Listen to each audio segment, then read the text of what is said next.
Bienvenue dans Horizon 2050.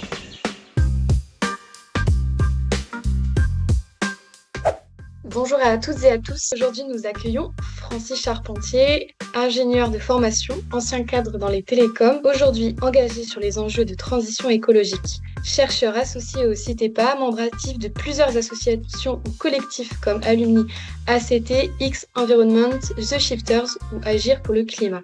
Bonjour Francis. Bonjour Lucie. Donc Francis, avant toute chose, nous avons un petit rituel. Francis, quel est ton chiffre clé? Lucie, merci d'abord à vous et à la Société Nouvelle de me permettre de témoigner aujourd'hui. C'est vraiment très gentil à vous. Et mon chiffre clé aujourd'hui, c'est réduire la vitesse sur autoroute à 110 km/h. Pourquoi ce chiffre te semble emblématique et pourquoi le dire aujourd'hui? Oui, c'est bizarre, c'est pas un chiffre global de statistique, un grand chiffre. J'ai choisi ça parce que c'est une recommandation qui date de 2019 de la Convention citoyenne pour le climat, la CCC. C'était une proposition de politique publique qui était très simple, selon moi assez peu contraignante, qui me semble apporter beaucoup de bénéfices à la société. Moins d'accidents, moins de dépenses individuelles de carburant, moins d'importations françaises de pétrole, et ce qui nous préoccupe aujourd'hui, moins d'émissions de gaz à effet de serre. Alors ce chiffre est pour moi représentatif de la difficulté qu'éprouve la société dans son ensemble à trouver des solutions pragmatiques à la crise climatique. Moi, quand je prends l'autoroute, je plafonne ma conduite à 110 volontairement. Et j'observe d'ailleurs la réduction de ma consommation d'essence, c'est environ 10%. Mais je me fais dépasser par la grande majorité des voitures, des autres conducteurs. Ils roulent tous entre 120 et 135. Et donc globalement, qu'est-ce qu'il dit de notre monde aujourd'hui ou de ce qui nous attend à l'horizon 2050 notamment? Moi je n'attends pas 2050 il faut réfléchir et agir sérieusement dès aujourd'hui. Alors cet exemple et ce chiffre illustrent ce fait contrariant, ce qui me contrarie personnellement, qu'une grande majorité de nos concitoyens, et même ceux qui ont la fibre environnementale, qui sont assez nombreux si l'on en croit les chiffres des élections, les votes aux élections, tous ces gens-là ne passent pas à l'action. Qu'est-ce qui les empêche de réduire à 110 sur l'autoroute? L'action, pour moi, consiste à lever le pied, c'est-à-dire se modérer.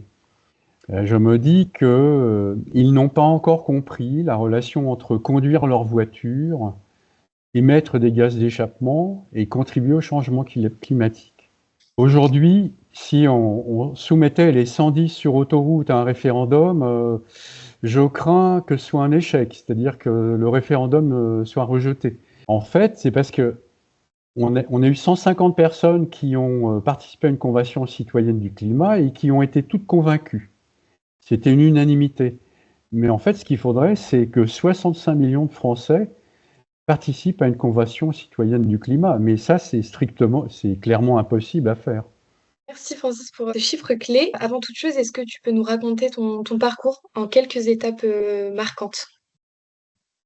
Oui, merci. Alors, en 3 étapes.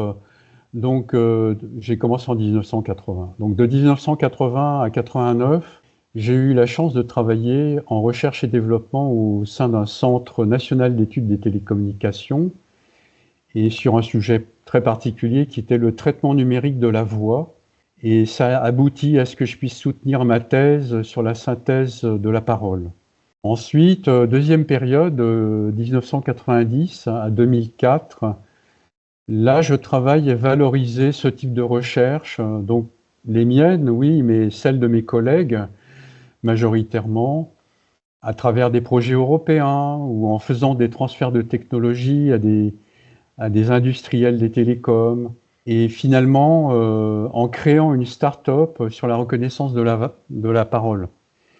Et ensuite, troisième étape, de 2005 à 2016, donc là, je participe à des projets opérationnels de l'opérateur qui m'emploie, l'opérateur Orange.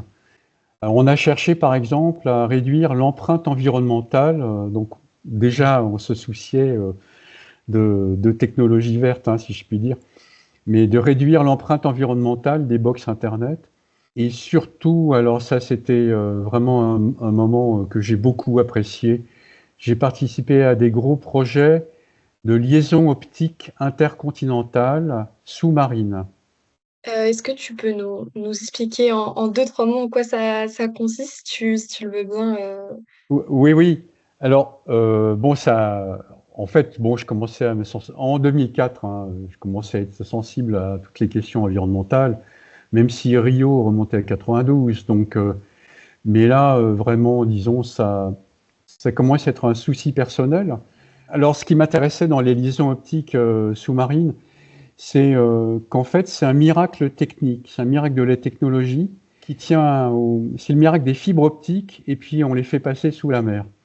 Et sur le moment, donc en 2009, quand j'embrasse ce projet, je suis enthousiaste parce que je vois que la dépense énergétique pour transmettre 1 octet d'informations sur des très grandes distances était très très faible comparé à ce qu'il y avait sur les fils de cuivre avant. Alors malheureusement, après j'ai compris un aspect de la réalité, c'est qu'il y a l'effet rebond et qu'avec l'effet rebond, ça peut annuler le potentiel vert, je vais dire, d'un miracle technologique tel que celui-ci. Et je touchais ainsi du doigt, qu'est-ce que c'est qu'un effet systémique? Et ça, c'était un effet systémique. Et donc le numérique a été au cœur de ta carrière, clairement. Oui. Aujourd'hui, tu en es aussi un critique lucide. Qu'est-ce qui t'a fait bifurquer vers ces questions aujourd'hui? Alors, bon, j'essaye d'être lucide, hein, c'est pas facile et c'est un travail. En ce qui concerne bifurquer, donc pour moi, c'est un grand mot, donc bon. Mais pour ce qui est du numérique, voilà. Le numérique, pour moi, c'est comme le reste. C'est comme la voiture, c'est comme l'avion, c'est comme les voyages, comme l'alimentation. C'est comme les sports et les spectacles qui consomment beaucoup d'énergie. Tout ça, ça nous apporte beaucoup de bénéfices. Si on en fait un usage, je dirais, sage, un usage modéré. Le drame, c'est qu'on ne sait pas se modérer. On tombe facilement dans des excès et concernant le numérique, on va passer trop d'heures devant les écrans. Concernant la voiture, trop de temps en voiture, souvent dans les embouteillages. Pour les déplacements, on va prendre des vacances beaucoup trop loin de chez nous alors qu'il y a des endroits magnifiques à côté de chez nous. Et donc, pour résumer, on n'arrive pas à trouver un juste équilibre. Alors, le numérique a aussi une autre particularité qu'ont pas les autres secteurs, c'est que le numérique a un potentiel à modifier notre consommation de tous les produits, y compris, enfin, tous les autres produits, pas seulement le numérique. Parce qu'avec le numérique, on peut optimiser sa consommation de chauffage, on peut intégrer des énergies renouvelables dans les grands réseaux électriques, mais on peut aussi consommer beaucoup plus de choses grâce au commerce en ligne. Donc il y a un potentiel qui est verdissant du numérique, qui selon moi, en fait, là c'est un peu une opinion, hein, j'ai ma casquette de chercheur, mais j'ai aussi ma casquette de citoyen où j'ai des opinions. Et donc, selon moi, en fait, on n'exploite pas assez le potentiel verdissant du numérique. Et le numérique a un potentiel noircissant aussi, parce que c'est un vecteur de surconsommation, y compris de lui-même. Il nous fait surconsommer de lui-même. Et en fait, on ne maîtrise pas non plus ce potentiel noircissant. Et enfin, il y a une chose qui est grave, c'est qu'en fait, il n'y a pas que l'impact environnemental du numérique.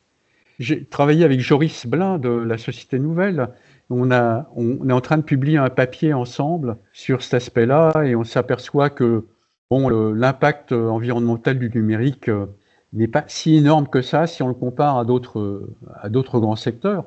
Un impact assez grave, à mon avis, c'est une opinion, mais c'est l'impact sur notre cerveau. On passe trop de temps les yeux scotchés sur les vidéos.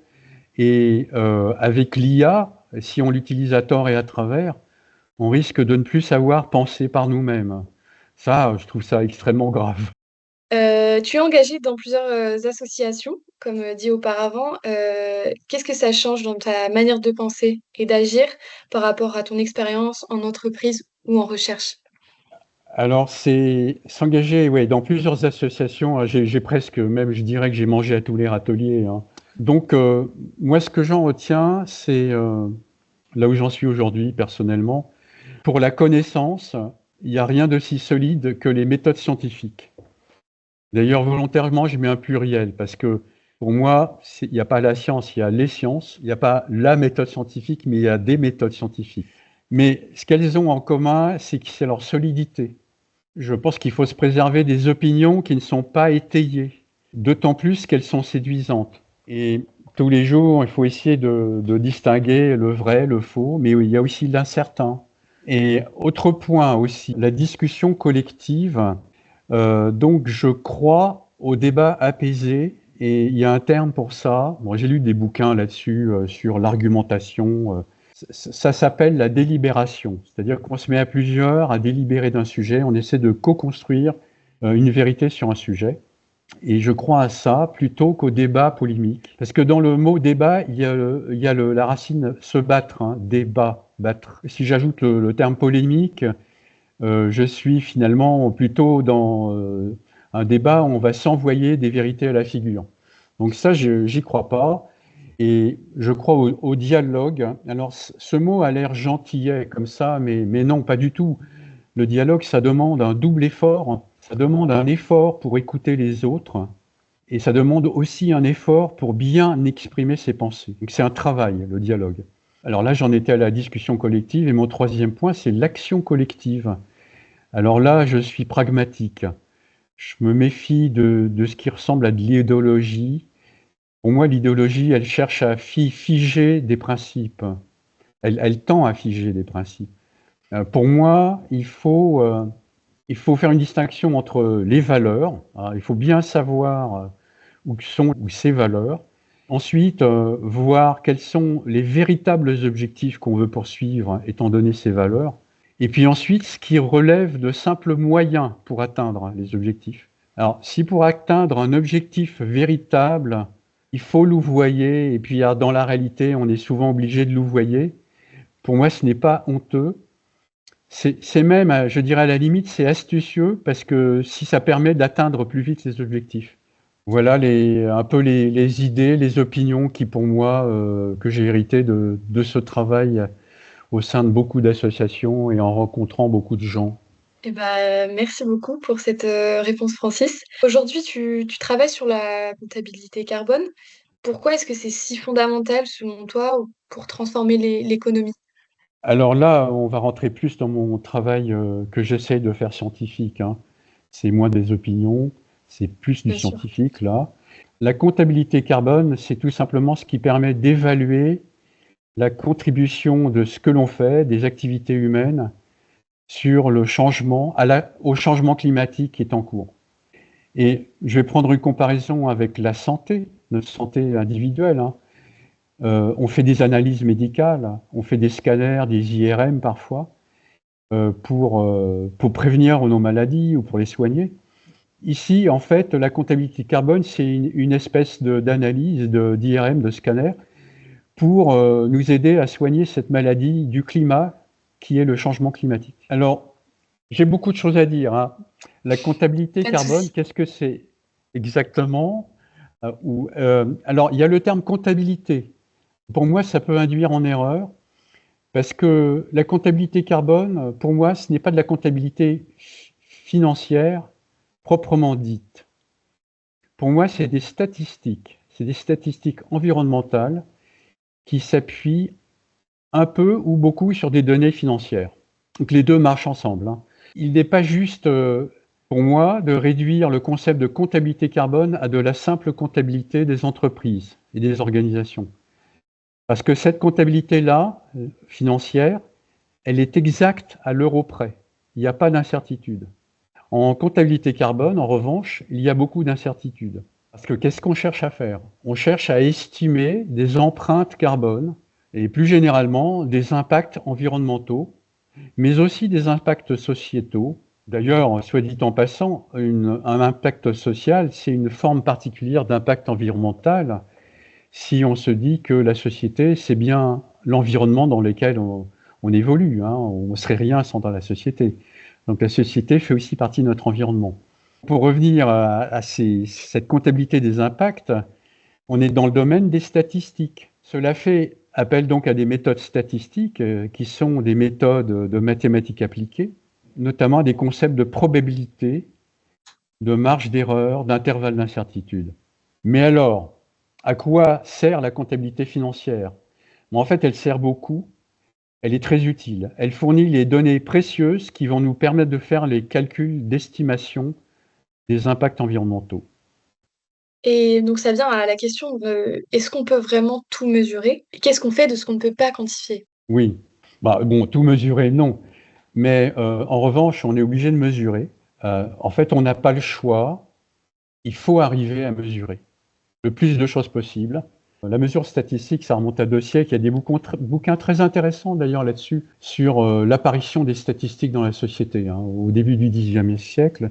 Bon, ça c'est une digression. Mais sur notre sujet, pourquoi est-ce qu'on est obligé de quantifier? En fait, c'est parce qu'on veut piloter une transition énergétique ou une transition écologique.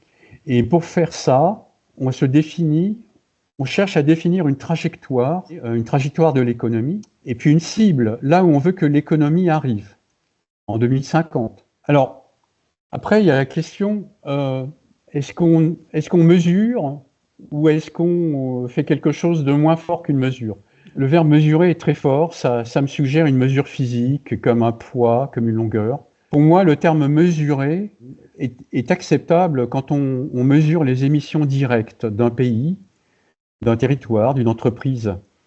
Alors, l'organisation pour laquelle je fais des recherches qui ne le citaient pas est un organisme, c'est l'organisme qui a la mission d'effectuer les estimations tous les ans, annuellement, des émissions carbone et aussi des polluants atmosphériques du territoire français, et de les fournir à l'ONU pour consolidation au niveau international. Ce travail de mesurer les émissions directes, ça ressemble à un sondage de la population. On va faire un certain nombre de vraies mesures sur le terrain, sur ces émissions, mais pour beaucoup, on va procéder par extrapolation, par des méthodes statistiques. Mais on sait que si on pouvait mesurer partout, on obtiendrait quand même une mesure physique générale qui serait la mesure de tout ce qui était émis de tous les points d'émission de la France. Donc là, on a quelque chose qui ressemble à une mesure physique, même si déjà on ne peut pas faire une mesure partout. En fait, on sait à peu près aussi calculer un intervalle de confiance, comme on le fait pour une mesure physique, ou un sondage de population, ou un sondage électoral.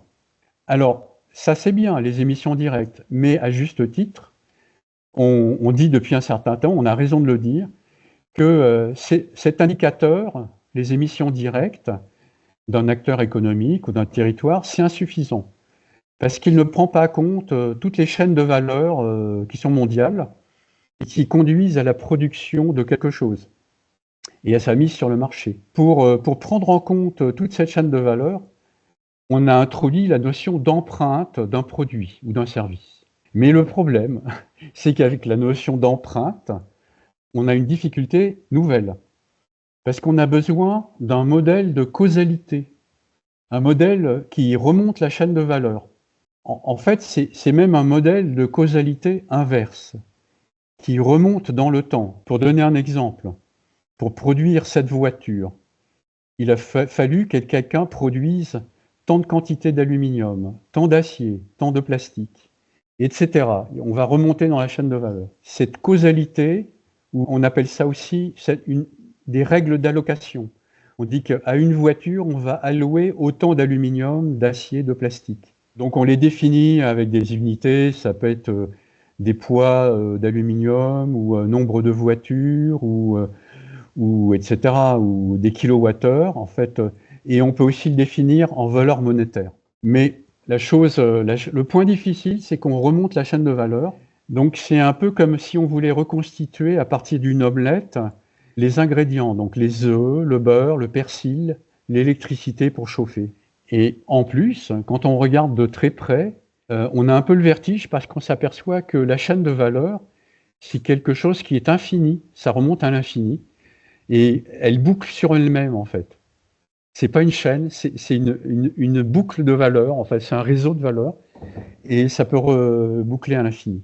Dans ce cas, qui est extrêmement important et très pertinent de l'empreinte, moi je préfère ne pas utiliser le verbe mesurer, je préfère utiliser le verbe estimer, qui laisse comprendre qu'en fait il y a une incertitude. Le problème, autre problème, c'est qu'il est encore plus difficile de donner un intervalle de confiance ou un intervalle d'incertitude. Alors la bonne nouvelle, c'est qu'on peut travailler sur le sujet, et d'ailleurs Joris Blin, avec qui je travaille sur un certain nombre de sujets, mais Joris, il travaille aussi sur ce sujet qui pour moi est très important, qui est de travailler sur les intervalles de confiance, être capable de faire ça, ce qui, de façon générale, dans tous les rapports, n'est pas donné. Quand on donne un chiffre, on entend un chiffre à la radio, on le lit dans les articles. En fait, en général, il n'y a pas d'intervalle de confiance. Et le travail scientifique consiste aussi, donc c'est d'ailleurs ce que fait le GIEC. Le GIEC met toujours des intervalles de confiance. Donc un travail scientifique consiste à mettre sur les chiffres des intervalles de confiance. Si vous n'avez pas d'intervalle de confiance, vous donnez un chiffre qui est en l'air. C'est un chiffre qu'on ne peut pas comparer. C'est un chiffre qui ne sert pas à grand-chose. Et c'est un chiffre qui ne peut pas servir à piloter une transition énergétique. Donc quand on parle d'empreinte, voire même d'empreinte sociétale, qu'est-ce qui compte le plus pour toi? La précision des chiffres, la capacité d'agir ou même le sens collectif? Oui, alors l'empreinte sociétale, ouais, ça c'est important. Alors moi je travaille sur l'empreinte carbone, hein, mais la Société Nouvelle travaille sur une batterie d'indicateurs très intéressants d'empreinte sociétale. Et ça c'est très important aussi, parce que dans la transition énergétique ou écologique, on ne peut pas poursuivre un seul objectif, comme la réduction des émissions carbone. On poursuit beaucoup de lièvres à la fois. Ça renvoie au modèle de l'ONU, du développement durable, qui repose sur les 17 objectifs de développement durable, en cours, les 17 ODD, et parmi lesquels seulement 2 ou 3 objectifs concernent le changement climatique et l'environnement. Donc il y a énormément d'objectifs qui concernent des objectifs sociétaux, et même la majorité des objectifs sont sociétaux. Donc ça, c'est très important. Bon, en ce qui concerne l'empreinte carbone, comme tu l'auras compris, je pense que la quantification de l'empreinte carbone peut encore être très améliorée. Et donc, il y a une voie de recherche. Pourquoi je travaille là-dessus? C'est parce que pour moi, quand piloter une transition sans quantifier, c'est un point de vue de l'esprit. Pour moi, c'est comme si on veut faire atterrir un avion sans instrument de navigation. On est sûr de ne pas y arriver, quoi. Et une question très importante que tu as posée, c'est précision ou pas? Alors ça, c'est une question très sympathique et ça me rappelle une caricature qui m'avait interloqué parce que moi, je travaillais sur la précision. Donc, cette caricature met en scène des pingouins sur la banquise et la banquise est en train de se défaire. Et les pingouins se disent « Est-ce qu'on a besoin de précision ? Non, il faut agir tout de suite. » Alors, pour moi, en fait, il ne faut pas opposer les deux. On ne peut pas opposer précision et action. Alors, en fait, pour moi, il faut travailler sur les deux fronts à la fois. Bon, les pingouins sur la banquise, il faut qu'ils agissent. Mais il faut qu'il y ait d'autres qui travaillent en d'autres endroits sur la précision. Très souvent, on est obligé d'agir avec des données imprécises. Et notamment quand on agit sur des questions sociétales. Hein. Donc, c'est ce qu'on appelle agir, prendre des décisions en univers incertain. Il y avait d'ailleurs pas mal de formations en entreprise pour ça. Qu'est-ce que vous pouvez faire? Vous êtes en environnement incertain, ne soyez pas paralysé, faites quelque chose. Moi, mon approche, c'est encore une opinion. On est toujours en train de naviguer entre une casquette scientifique et d'autres casquettes. Une casquette d'opinion et il y a plein d'autres casquettes. Donc, mais sur cette question, je pense qu'il faut agir avec agilité et circonspection. Donc, deux mots. La circonspection, ça consiste à... Ok, on agit, on pense que c'est ça qu'il faut faire. On n'est pas sûr, mais on va le faire. Mais on agit, mais en même temps, il faut rester circonspect. Il faut continuer de repérer des indices qui permettent de confirmer qu'on a eu raison d'agir comme ça, qu'on est sur une bonne voie. Le fait de pouvoir lever le pouce et dire « Ok, je vais changer d'objectif en cours de route », c'est ce que j'appelle l'agilité. Et d'ailleurs, c'est quelque chose qui est aussi très, très à la mode hein, dans l'industrie, c'est les méthodes agiles. Je pense qu'au niveau social, alors c'est ça qui est difficile, au niveau de la société, il nous faut des méthodes agiles, mais en fait, c'est très difficile de faire de l'agile au niveau de société, parce qu'on est très nombreux. Donc ça nous amène aussi sur une question où il faut de l'agilité aussi, je pense. Euh, Comment on passe d'un simple diagnostic chiffré à un véritable projet de société notamment? Oui, alors là, pour arriver à un projet de société, c'est un projet collectif. Il faut une discussion démocratique. On a la chance d'être en démocratie et on a aussi déjà un certain nombre d'expériences. Je pourrais en citer quelques-unes. Par exemple, Notre-Dame-des-Landes était une expérience de débat démocratique, mais la Convention citoyenne pour le climat, et il y a beaucoup d'autres exemples. Donc, pour moi, il faut une discussion démocratique apaisée. Donc, j'ai déjà dit que je crois à la délibération et pas au débat polémique. Donc, il faut apaiser le débat. Et je crois au dialogue aussi, avec son double effort.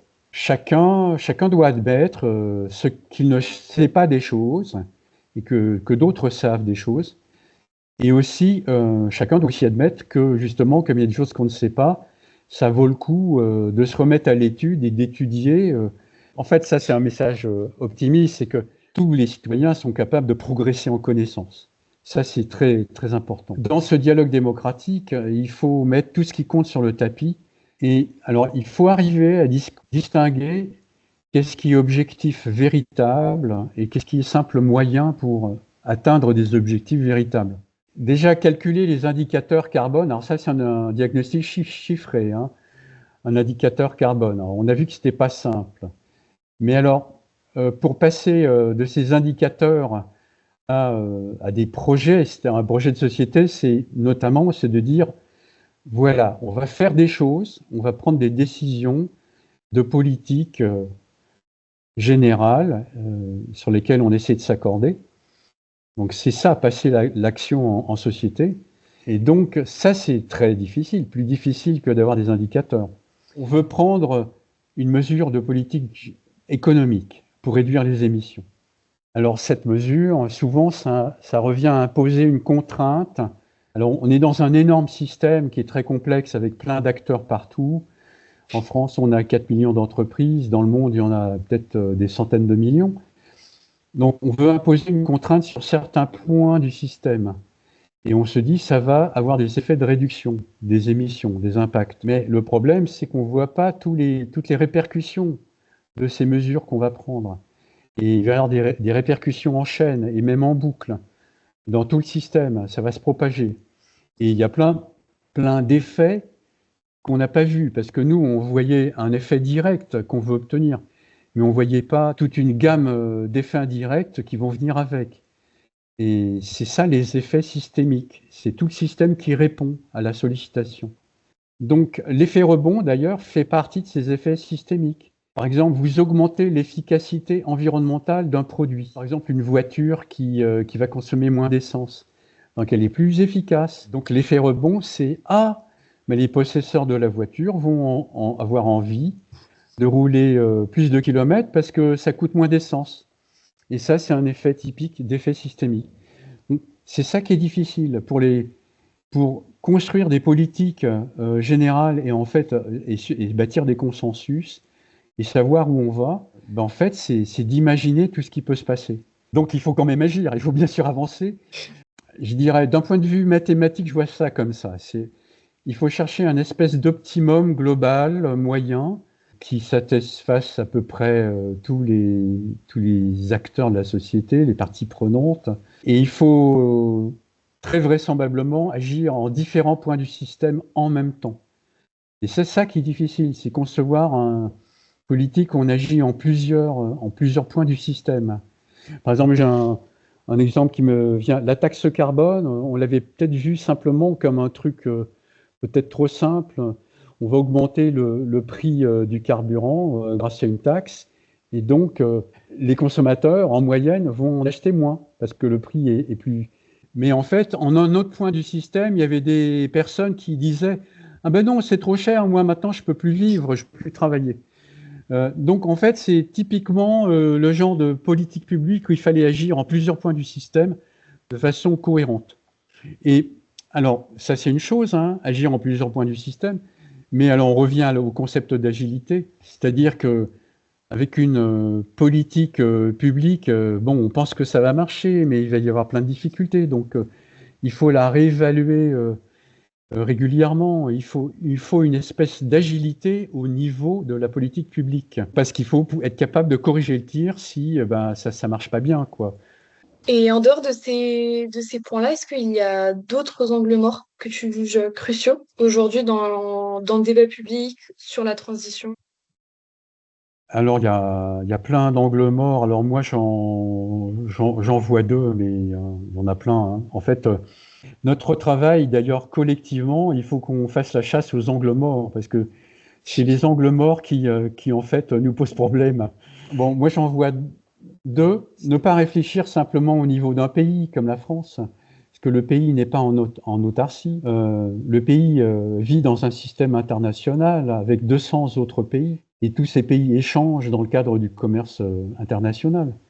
Et tous ces pays sont en plus en compétition. Donc il faut voir comment ça change la donne. Ça change les règles du jeu. Alors, en fait, ça rend les choses plus difficiles, hein. Il faut prendre ça en compte dans un projet de transition. Et un autre point clé, c'est la compétitivité. C'est-à-dire que on peut prendre des décisions, mais si ça rend nos entreprises qui font notre production et nos emplois non compétitifs, alors là, ça nous pose un gros problème. Et puis un autre point clé, c'est les trois points clés. L'approvisionnement en matières premières. La plupart des matières premières sont à l'étranger. On a très peu de matières premières en France. Un petit pays comme la France, France c'est un grand pays, mais c'est quand même un petit pays à l'échelle du problème. C'est à peu près 1% du problème. Donc déjà, en se plaçant au niveau européen, je crois qu'on est environ entre 7 et 8% du problème. Ça dépend si on se place en population. C'est une meilleure échelle, hein, de se placer à l'échelle de l'Europe. Donc, ce qu'il faudrait, c'est avoir des actions très concertées et très homogènes. C'est là qu'il faut travailler. Ça ne veut pas dire qu'on aura quand même le problème de travailler en environnement international avec tout ce qu'on importe de Chine ou des USA ou d'autres régions du monde. Mais néanmoins, on sera plus fort en tant que puissance internationale, en tant que puissance européenne, que puissance française. Merci pour ce point de vue aussi, c'est tout à fait intéressant. On va passer sur un autre point maintenant, Francis. Comme on l'a déjà évoqué, tu as plusieurs casquettes. Tu as une vision à la croisée des mondes, je dirais, entre l'industrie, l'associatif, le scientifique. Quel levier tu vois aujourd'hui pour aligner les entreprises sur une trajectoire réellement compatible avec les limites planétaires?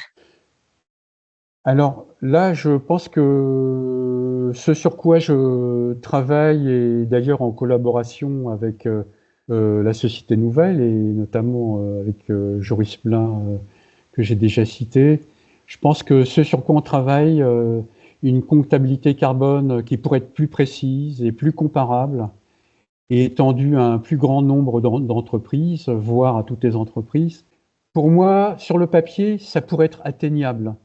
Et si c'était atteint, ça pourrait jouer un rôle positif, ça pourrait être un levier.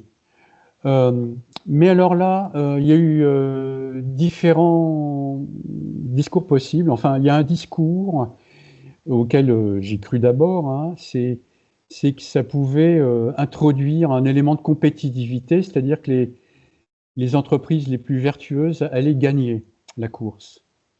Alors là, maintenant, au point où j'en suis de réflexion, c'est un point de vue, hein, mais je pense que si on s'en sert d'un outil comme ça, mettons que cet outil de comptabilité carbone généralisé et très collaboratif, que ça marche, si on s'en sert pour alimenter la concurrence entre les entreprises et dans l'idée d'éliminer celles qui sont les moins performantes sur le plan environnemental, j'ai une crainte que ça ne marche pas. Et on va se mettre sur le dos plein d'entreprises. Moi, je pense aujourd'hui qu'au contraire, il faut présenter ça comme un projet d'intérêt général.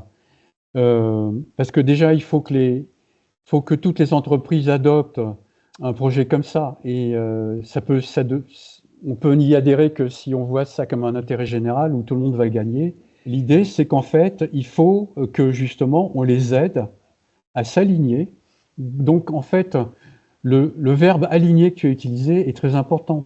Mais je pense qu'il faut aider les entreprises qui vont se voir moins performantes, il faut les aider d'une manière ou d'une autre. Je ne sais pas comment, ça c'est de la politique publique, ce n'est pas mon domaine, mais à aligner leurs pratiques et leurs solutions sur des pratiques les plus performantes. Donc pour moi, la performance carbone ou la performance environnementale, ça ne doit pas être un sujet de concurrence, mais de coopération. Et est-ce qu'on se donne encore trop souvent des excuses pour ne pas agir?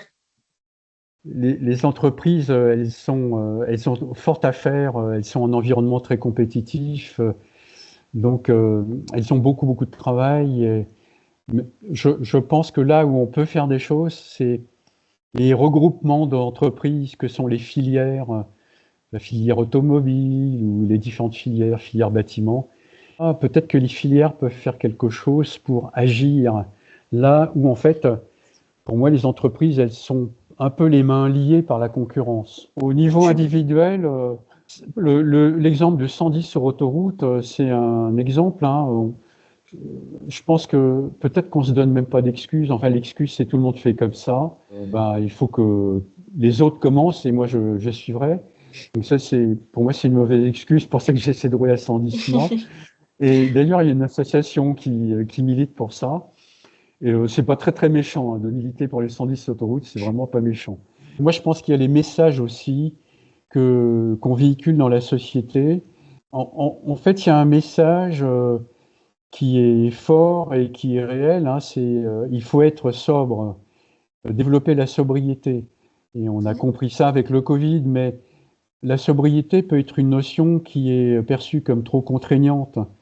Et je pense que en fait, ce qu'il faut, c'est un effet de masse, c'est-à-dire qu'il faut que beaucoup de gens fassent un peu d'efforts, plutôt que très peu de gens fassent beaucoup d'efforts. Ça, je pense qu'un message de modération, ça permet d'atteindre ça. Il y avait un autre terme, peut-être de philosophie ou de sagesse, c'est un message de tempérance. C'est soyez modérés, soyez tempérants. C'est pas la peine d'aller jusqu'au bout et de tout consommer jusqu'au bout. Et je pense qu'un message comme ça, il peut être susciter l'adhésion d'un plus grand nombre. Il peut avoir des effets véritables à cause de l'effet de masse. Au fond, quel rôle peuvent et doivent, quelque part, jouer les ingénieurs, les chercheurs dans cette forme de transition? Pour moi, c'est très important. Tu as compris que j'étais un ingénieur depuis longtemps, Oui. et d'esprit en tout cas. Pas seulement d'ailleurs, parce que j'ai aussi des hobbies et d'autres. Bon, par exemple, enfin, je fais une digression là. Pas de Aurélien souci. Barraud, il est astronome, mais il parle beaucoup de poésie, mais il a raison. Moi, j'aime beaucoup la poésie, et j'aime la musique. Donc, en fait, on a tous énormément de casquettes, si je puis dire. On a la Il faut, ouais. casquette peut-être de la personne sérieuse, rationnelle, on a la casquette du poète, on a la casquette du sportif, on a toutes sortes de casquettes. On a la casquette de la morale, on a la casquette du politique. En fait, il y a des dizaines de casquettes, mais bon, ça c'est un autre sujet. Et bon, alors là, c'est toujours une casquette de point de vue, là. Il y a un discours qui est les solutions techniques existent, il suffit de les mettre en œuvre. C'est partiellement vrai selon moi. Je crois qu'il y a aussi beaucoup de solutions techniques qui ne sont pas encore au point et des choses à inventer. Donc pour les mettre au point, pour les inventer, on a besoin de chercheurs, d'ingénieurs. Et par exemple, améliorer la comptabilité carbone, sur quoi on travaille avec Joris Plein, ça en fait partie. Mais bon, c'est un tout petit élément. Il y a tout ce qui est production, technologie, ça, il faut y travailler. C'est l'essentiel. Et le problème, c'est que c'est pas simplement une quantité, c'est aussi le choix des sujets. Il faut qu'ils travaillent sur les bons sujets. Ça, c'est une question très. On en entend parler avec Trump là, parce que on dit Trump est contre la science. En fait, ce qu'il a fait réellement, ça m'est venu récemment. Il pourrait répondre non, je suis pas contre la science, parce qu'il doit aimer la science qui va dans le sens des objets qui lui font plaisir. Donc, par exemple, les objets d'Elon Musk, ça, il doit être pour cette science-là. En revanche, il n'est pas pour la science qui l'embête. Et la science qui éclaire sur tous les problèmes du changement climatique, c'est une science qui l'embête. Donc, il veut choisir des objets de science qui ne sont pas les objets qui l'embêtent. Mais nous, non, au contraire. Nous, il faut qu'on travaille sur les objets qui nous embêtent et pour qu'on trouve les solutions. Parce que si on ne travaille pas sur les sujets qui nous embêtent, ça va nous revenir dans la figure très très vite, avec beaucoup de violence. Donc travaillons sur ces sujets. Et alors, nos ingénieurs et nos chercheurs, et aussi les personnes qui travaillent un peu dans cette mouvance, bon, les sciences sociales aussi en font partie. Leur rôle, c'est aussi d'expliquer ce qu'ils font au grand public. Vulgarisation, c'est très important. Merci Francis pour cette réponse. Avant de finir, on a souvent un petit rituel de poser trois questions pour l'avenir. Quelle serait ta recommandation forte aux décideurs pour 2050? Oui. C'est très important de donner un objectif à 30 ans, ça c'est fondamental. Ça nous permet de définir les cibles et la trajectoire. Pour moi, le métier de politique, de décideur politique, mais aussi de décideur économique, est un métier très difficile. C'est un métier où finalement, il faut arbitrer entre plein de choses très contradictoires, ce qui peut les aider face à ce défi. C'est de vraiment travailler pour qu'ils comprennent bien les causes profondes des crises écologiques. Parce qu'ils sont pris dans le quotidien et ils doivent faire plaisir à tout le monde, faire des arbitrages en faisant des plaisirs à moins de personnes possible en même temps. Et ils ne peuvent pas se projeter, par exemple, à 30 ans. Il faut faire plaisir aux gens maintenant. Sinon, ils perdent les élections. Donc, c'est très difficile. Mais je pense que pour qu'ils puissent travailler, avoir en tête, parce qu'il faut qu'ils aient en tête tout le contexte, et ça c'est important, leur mental soit construit sur une bonne compréhension des causes des crises écologiques. Ça c'est très important.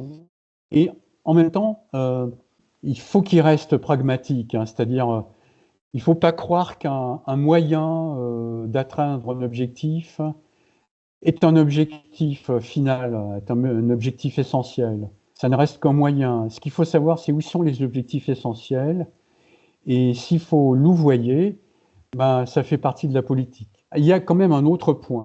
Donc, il faut aller un peu plus en profondeur dans la compréhension. Ça, c'est une chose. Mais l'autre chose, c'est qu'effectivement, l'exemple donné par les plus riches, les plus favorisés, est important. Et jusqu'à présent, il donne l'objectif d'une société extraordinaire où on peut satisfaire tous ses désirs sans limite. Donc le terme illimité ou sans limite est prépondérant dans la publicité. Je le vois encore traîner dans la publicité. Ils n'ont pas encore fait disparaître ce terme. Mais ce terme donne à tout le monde envie de faire pareil, de s'acheter une superbe voiture, d'avoir une superbe voiture de course, et quand on peut le faire, on le fait. Mais ça, c'est très mauvais parce que on va dans le mur. Il faut que ces plus favorisés-là comprennent et qu'ils fassent, eux, les premiers, les efforts. Tout le monde doit faire des efforts, mais je pense que effectivement, les plus favorisés doivent, quelque part, ils doivent faire les efforts en premier et donner l'exemple. Ils doivent donner l'exemple de quoi? De la modération volontaire. C'est le terme modération. Donc, on n'est pas obligé d'aller dans la sobriété tout de suite, mais déjà, il faut lever le pied et il faut le faire volontairement et de façon déterminée. Donc ça, arriver à convaincre une partie de leur électorat, les plus favorisés d'ailleurs, qui parfois comptent beaucoup pour eux, en fait, ça c'est très important. Francis, quel message aimerais-tu transmettre aux jeunes générations?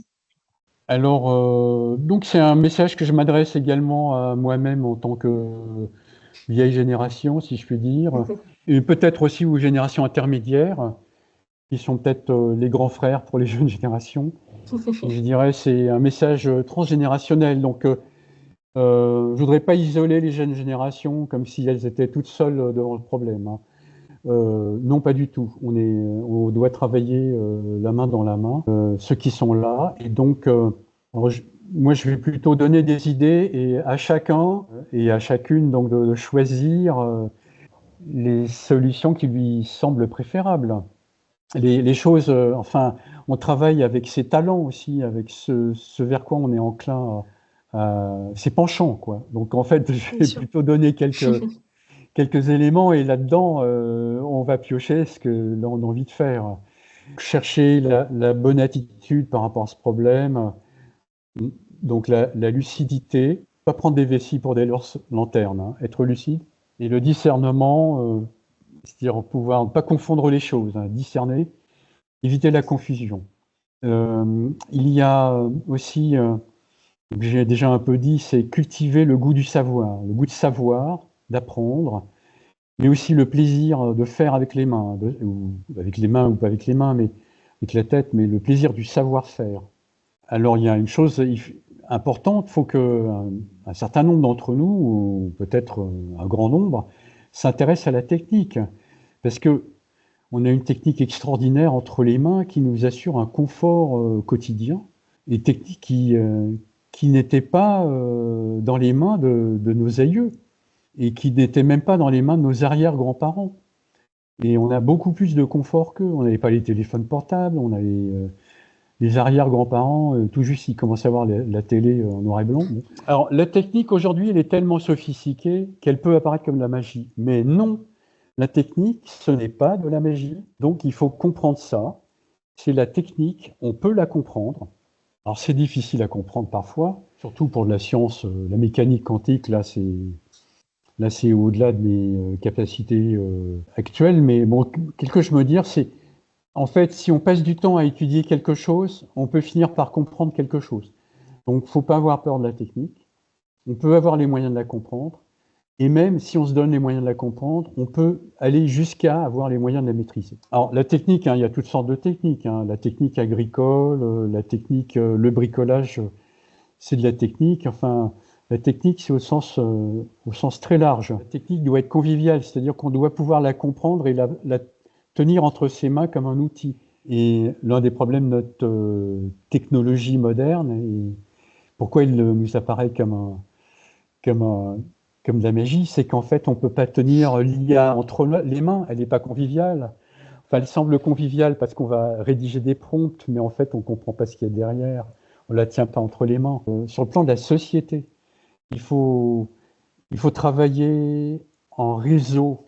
Et même en fait, quand j'étais au milieu de ma vie professionnelle, j'avais un consultant. C'est qu'en fait, on a créé la start-up, on avait un consultant pour nous aider. On n'y connaissait rien en montage de start-up. Et donc, on nous avait balancé un consultant pour nous aider. Et la chose que je retiens de ce qu'il nous a dit, c'est, il disait, Francis, il faut avoir plusieurs réseaux en même temps, des réseaux indépendants les uns des autres. Et donc, moi, je vais répéter ce conseil que m'avait donné ce consultant d'il y a plus de 20 ans, d'il y a 25 ans, avoir plusieurs réseaux en même temps et des réseaux différents, hein, un réseau artistique, un réseau professionnel, un réseau politique, un réseau écologique, enfin, toutes sortes, ou même un réseau linguistique, un réseau d'amis. Donc ça, c'est très important. Ayez des réseaux, ne soyez pas isolés. Et aussi, l'esprit de solidarité, c'est important. En fait, si vous avez des moments difficiles, hein, ça a pu m'arriver, et ça arrive à tout le monde, il y a des moments où on pense que c'est beaucoup plus difficile, et parfois, il y a des gens qui vous aident à ce moment-là. Et donc, il faut être, il faut être capable de donner de l'aide et aussi de recevoir de l'aide. Et je voudrais dire encore d'autres choses, hein, c'est appuyez-vous sur vos aînés, hein, vous n'êtes pas tout seul. Il y a au moins 2 générations vivantes qui peuvent vous aider de façon peut-être concrète. Et en même temps, il faut les secouer parce que parfois ils sont un petit peu enquistés. Donc il y a les deux. Quand on est en relation à avoir avec eux, c'est comme avec son chef, son manager. Une expression, c'est il faut savoir manager son manager. Et alors il faut trouver aussi se donner des plaisirs et des passions, suivre ses passions. Et là, je vais revenir vers de l'écologie, c'est-à-dire que mieux vaut avoir des plaisirs et des passions sobres, hein, sur le plan écologique, des sports sobres, des arts sobres, des voyages sobres. Voilà, des choses que l'on peut faire. Et je pense que vous avez compris le genre d'activité que je voulais dire. Merci beaucoup Francis pour ce beau message qui donne un peu d'espoir, mine de rien. Et Ah oui, oui, non, il faut être optimiste, ça, c'est un ouais, devoir. bien sûr. Ouais, c'est vrai que pour les jeunes générations, souvent ça peut être parfois source d'inquiétude. Oui, oui, il y a ce qu'on appelle l'éco-anxiété. Oui, oui, Mhm. tout à Ouais. fait. Mais bon, plus on a de temps devant soi, plus on le vit, c'est sûr. Et justement, toi Francis, qu'est-ce qui te rend encore optimiste dans cet environnement? Alors, on n'a jamais eu autant de connaissances aujourd'hui. On a une littérature scientifique exceptionnelle. On peut finalement se mettre à des quantités de disciplines très intéressantes. La botanique, la biodiversité, les mathématiques, la physique, l'économie, des tas de choses très, très diverses. Les sciences sociales, je ne veux pas les oublier. L'histoire, enfin, je veux dire, en histoire, il y a beaucoup de choses à comprendre. D'ailleurs, j'ai invité des gens à donner des conférences en histoire, notamment en histoire de l'environnement. Et donc, en fait, on a beaucoup de connaissances à disposition. Il y a aussi beaucoup de moyens techniques, les ordinateurs, les téléphones ordinateurs. Ce que l'on fait en comptabilité carbone, on ne peut pas le faire sans des ordinateurs très puissants ou très distribués. Donc, ça, c'est extraordinaire, ces moyens techniques. Je pense qu'on peut s'appuyer là-dessus. Et on a des tas de moyens pour comprendre notre réalité d'aujourd'hui. Tout ça, c'est des ressources qu'on peut utiliser. Grâce à ces ressources, on peut retrouver le goût de savoir. Il faut se méfier parce qu'on peut baisser les bras et dire à quoi bon d'apprendre tout ça. Non, surtout pas. Il faut continuer d'apprendre et aussi avoir une exigence de lucidité parce que c'est pas en ayant des idées confuses qu'on va réussir à résoudre des problèmes. Non, non, il vaut mieux voir les choses. S'il y a des difficultés, il faut les voir comme elles sont. Moi, effectivement, ce que je voudrais qu'on arrive à traiter, c'est ce gaspillage absurde. Absurde, c'est-à-dire qu'il n'a pas de sens. Des ressources naturelles que la planète nous donne gratuitement. Alors, ce qui me donne beaucoup d'espoir, c'est que au terme de l'évolution de l'espèce humaine, donc l'espèce a évidemment des instincts de violence, mais aussi des instincts de solidarité. Très important. Et c'est ça qui a donné à l'espèce humaine la puissance de se protéger contre toutes les espèces prédatrices avant, et finalement qui est devenue une espèce dominatrice. Et maintenant, notre espèce doit arriver non pas à dominer les autres espèces, mais se dominer elle-même, sa propre espèce. Donc là, notre évolution n'en est pas arrivée là. Donc là, c'est grâce à notre travail intellectuel. Et alors là, il y a une lecture que je n'ai pas encore faite. Le système 1, système 2 de Daniel Kahneman, c'est qu'en fait, notre cerveau, il y a un système 1 qui est système réflexe. On est obligé de prendre une décision tout de suite, donc on va avoir tout de suite quelques décisions à faire un choix dans la vitesse. Mais le système 2, c'est celui de savoir dire non, non au système 1. Non, je ne vais pas agir tout de suite dans la vitesse. Je vais prendre le temps de réfléchir. D'ailleurs, mon beau-père disait, si tu as 3 minutes pour prendre une décision, prends 2 minutes pour réfléchir. Et donc, voilà, c'est finalement, on peut travailler cette qualité de notre espèce, ou ce point fort qui est d'arriver à travailler de manière collective. Et merci beaucoup pour cet entretien. Merci de Merci m'avoir donné la possibilité aussi de témoigner ainsi. merci à toi Francis pour cet échange éclairant pour le coup. C'est la fin de cet épisode. N'hésitez pas à le partager si vous avez aimé, si vous avez appris des choses aussi. D'ici là, restons curieux, engagés et tournés vers 2050.